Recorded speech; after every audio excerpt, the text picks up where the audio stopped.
राजीव रंजन, मुझे एक चीज बताइए। और पटना का जिक्र तो लगातार आ रहा है, पहला तार, पहला खुलासा, लीक का अंदेशा, वो सब खबरों की जननी दरअसल बिहार की राजधानी पटना साबित हुई है।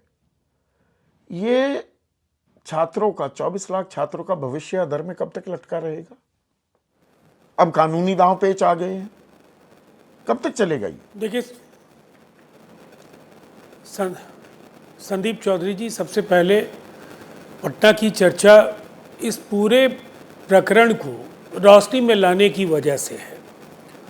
और मैं मानता हूं कि जिस समय एनटीए को परीक्षा के दौरान, परीक्षा शुरू होने के साथ एनटीए ने ये सूचना दी थी, उस समय कार्रवाई एनटीए को सुनिश्चित करनी चाहिए थी। उनसे कहीं ना कहीं ये एक भूल हुई है। जो आज सुप्रीम कोर्ट में हुआ है, मैं आज सबसे पहले जो विक्रम सिंह जी ने जो विश्लेषण और जो परिस्थितियों का आकलन किया है, मैं उससे सहमत हूँ।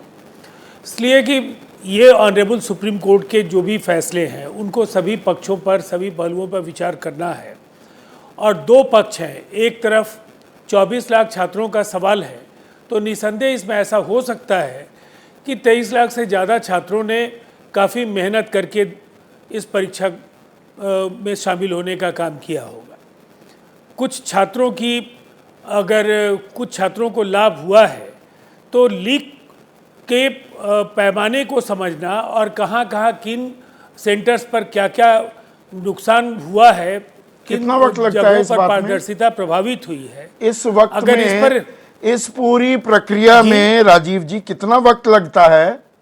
अगले साल तक पता लग जाएगा, ये साल 0 ईयर हो जाएगा, 1 साल में हो जाएगा काम?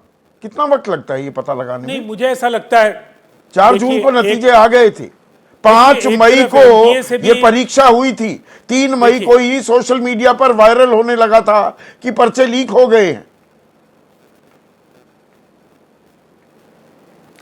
देखिए, सबसे पहले संदीप जी, निसंदेह आपका उत्तेजित होना स्वाभाविक नहीं है। आप एक महत्वपूर्ण मुहिम लगातार आप चला रहे हैं और निसंदेह इस पूरे प्रकरण के उद्भेदन और इसकी गंभीरता को देश के सामने आपने लाने का काम किया है। लेकिन हर प्रकरण को लेकर जो मानदंड है, निसंदेह जो माननीय सर्वोच्च न्यायालय की भूमिका है, हमें आश्वस्त रहना चाहिए।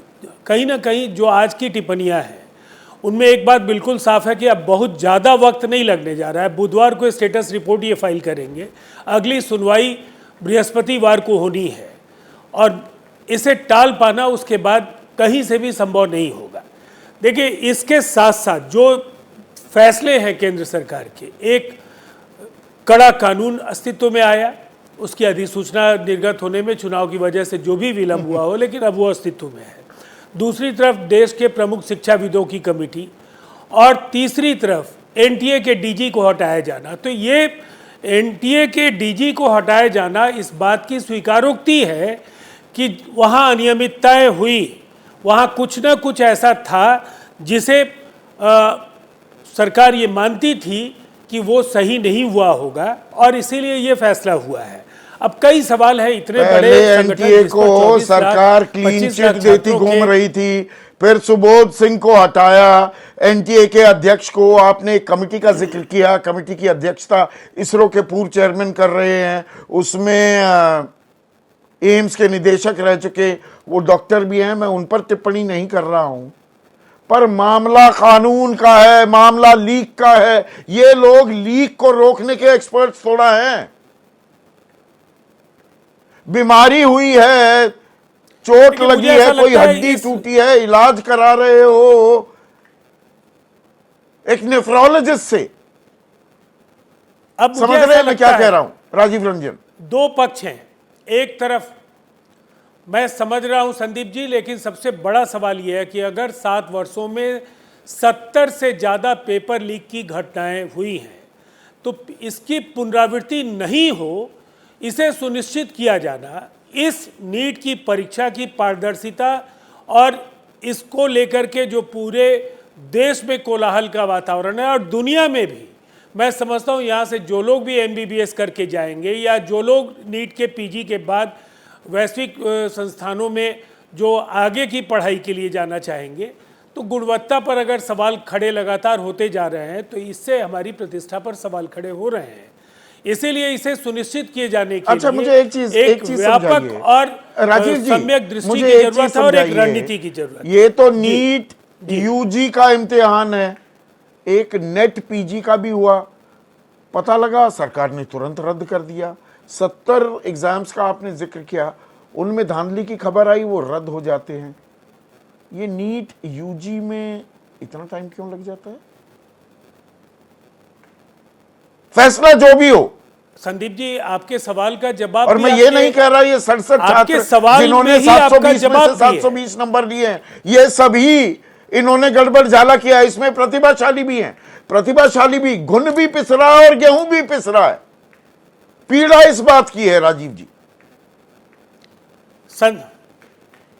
देखिए, अगर 7 वर्षों में 70 से ज्यादा पेपर लीक हुए तो 71वां भविष्य में नहीं हो, इस पूरे प्रकरण ने कहीं ना कहीं व्यवस्था पर अगर सवाल खड़े किए हैं तो उसका बेहद निष्पक्ष, तार्किक और पारदर्शी समाधान भी देश चाहेगा।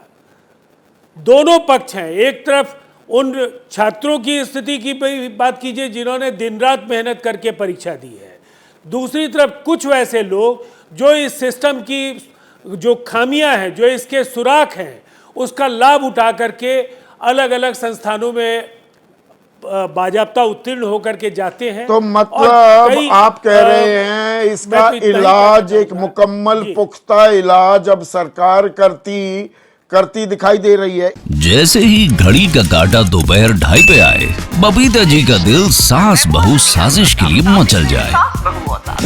और ये है इनकी बहू, पूरे दिन ऑफिस की टेंशन हो जाए गॉन जब ये करें अपना फेवरेट शो फ्री टाइम पे ऑन। इनकी तरह आप भी देखिए अपना फेवरेट शो अपने टाइम पर और डाउनलोड कीजिए ABP लाइव ऐप अपने स्मार्ट टीवी पर।